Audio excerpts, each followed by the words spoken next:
Hi, Sarah. My name is Kara, and I'm the registered dietitian here. Can you tell me a little bit of why you are here today? Yeah, so I came in to talk to you today because I just got recently diagnosed with celiac disease.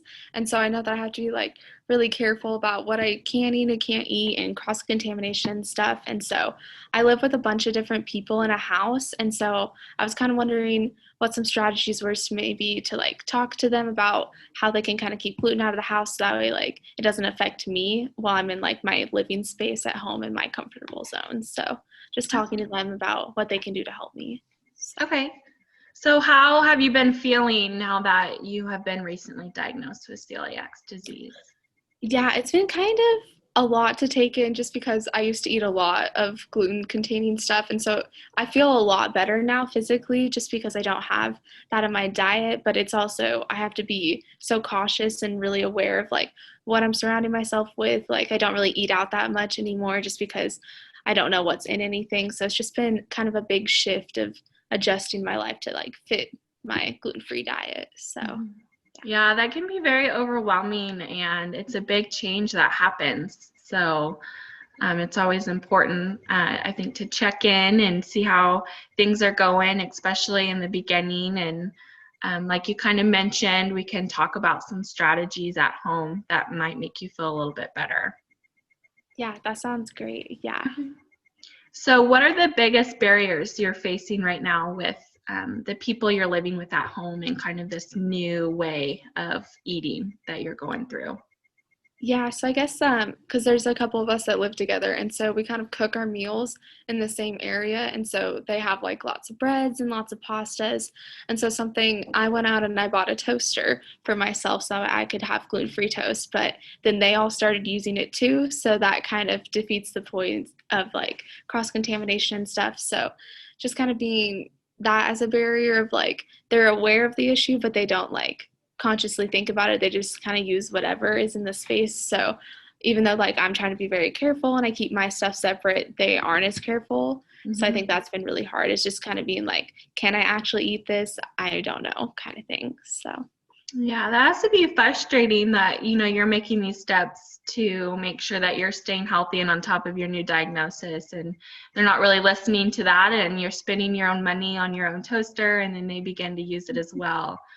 So that must be pretty frustrating to kind of be dealing with. yeah, it definitely is because it's I want them to help support me because it's this is all new for me and I'm still trying to learn too, but then it makes it harder when they're kind of making my life harder. So Mhm. yeah. Yeah. So you said you live with multiple people. Are they all kind of contributing to this fact of not understanding, or is it more so one person, or? It's more so one person. The other, there's three of them, and there's one that kind of just does whatever she wants to do, and then the other two are pretty good about being oh hey, I left your stuff over there, or oh hey, we washed it with this, so it's not contaminated. So two are pretty good, but one's just kind of she likes to do her own thing, so it's kind of a little bit hard with her, but yeah. Okay.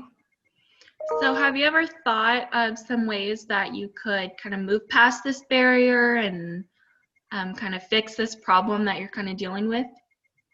Yeah, so I guess I've only briefly kind of talked to him about at the very beginning, kind of when I got diagnosed, but then after that I haven't really talked to him that much about it since. So I don't know if they realize that it's as big of an issue as it is. So maybe I could try talking to them again and maybe explaining some of my frustrations about what's been happening so that way they know what I'm thinking and what I'm feeling and kind of how what they're doing is affecting me.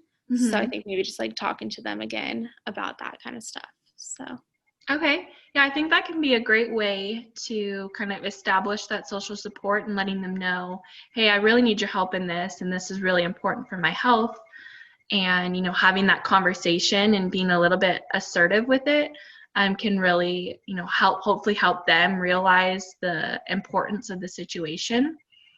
So, in an ideal scenario, what would this conversation look like to you? I guess kind of an ideal situation would be all of us that live together, all being in the same area at the same time. So that way it's kind of a one-time conversation and then everybody hears what's said at the same time. So it's not oh, well, you told me this and I told you that kind of thing. Mm-hmm. But so just all of us together and just open conversation of kind of like what I need from them, and then also like what I can do to like not inhibit their lives as much, or like, oh, we can have this in this area, and just kind of like setting some like boundaries and rules, I think, to kind of help me and then help them, because it's also their living space too, and I want them to like still continue to live their lives. So yeah. Yeah, that's a great point. I think, oftentimes it's easiest if the people you live with are also gluten-free as well. But like you said, you don't want to necessarily ask them to do that as well, So establishing those boundaries, like you said, in ways that you can work through that together would make it easier for all of you. So when you picture yourself having this conversation, how do you feel? How do you imagine yourself feeling or wanting to feel? I guess before I would probably be like a little bit nervous because I don't know like what they're gonna say or what they're gonna be like receptive, I guess, of like some of the suggestions. But I guess I would kind of want it to be like an open dialogue to where it's like they could suggest things, I could suggest things, and then we could kind of like find a middle ground to where it's like they can both live their lives and then I can like stay healthy and like stay on my gluten-free diet. So I think just like that open dialogue would be really beneficial, and then kind of leaving it feeling like we accomplished something instead of like having more riff in our relationships, being like, okay, we have a game plan moving forward, everybody's on the same page. So just kind of like more settled kind of stuff. Okay, great.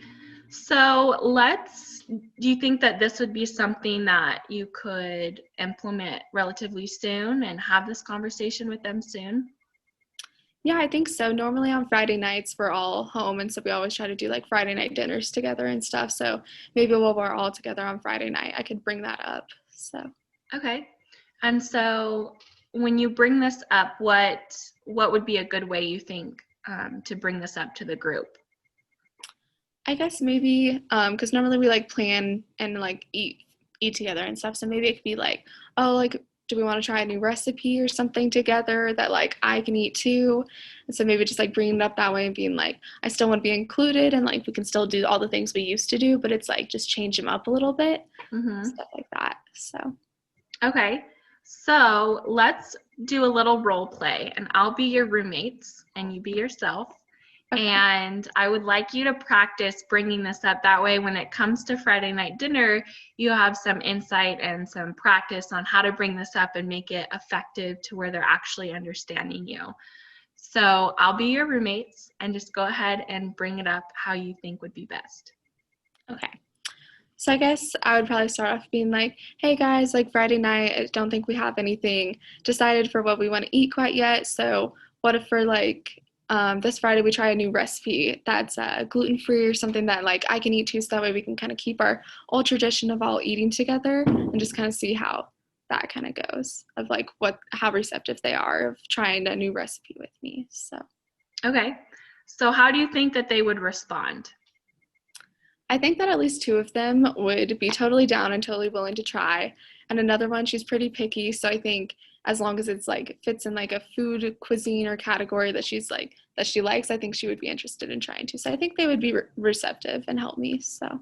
Okay. And then do you think at one point, throughout the dinner or making the recipe, you would want to bring up why it's important that you're gluten-free and why practicing proper, hygiene and making sure that we're not cross-contaminating is really important to you?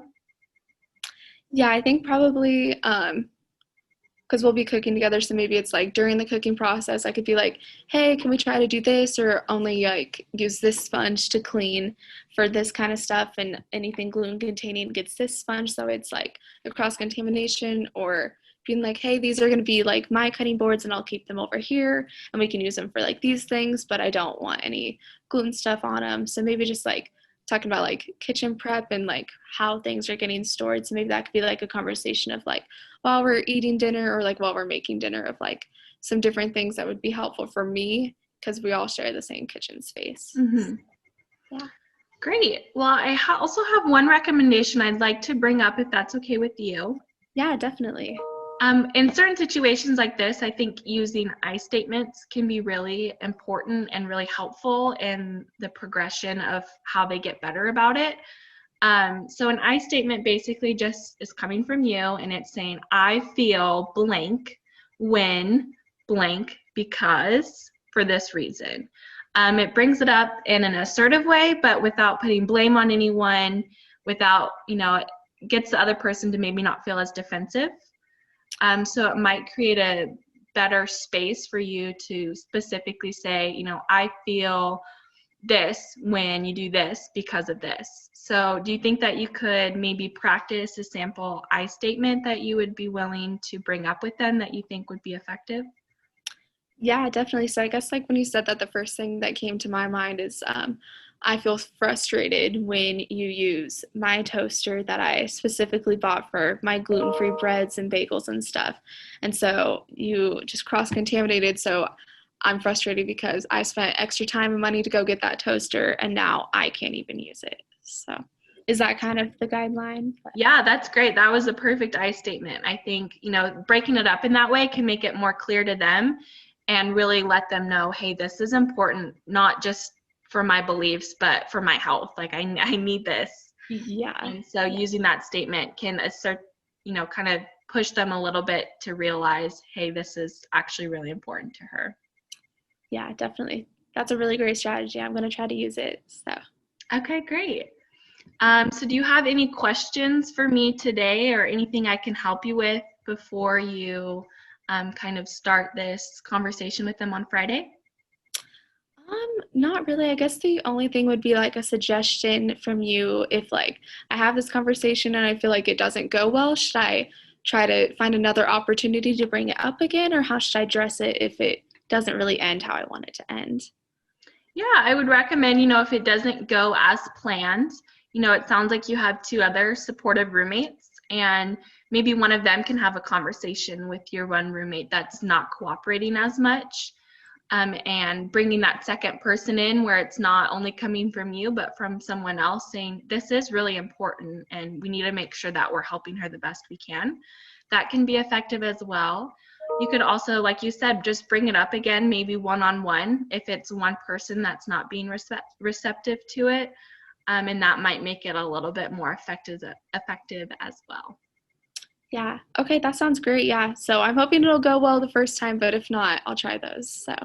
Okay, well, it was so nice talking to you today, and I would love to follow up with you after Friday just to see how it went. And I will send you an email if that's okay with you. Yeah, that sounds great. Thank you for all of your help. Of course, thank you.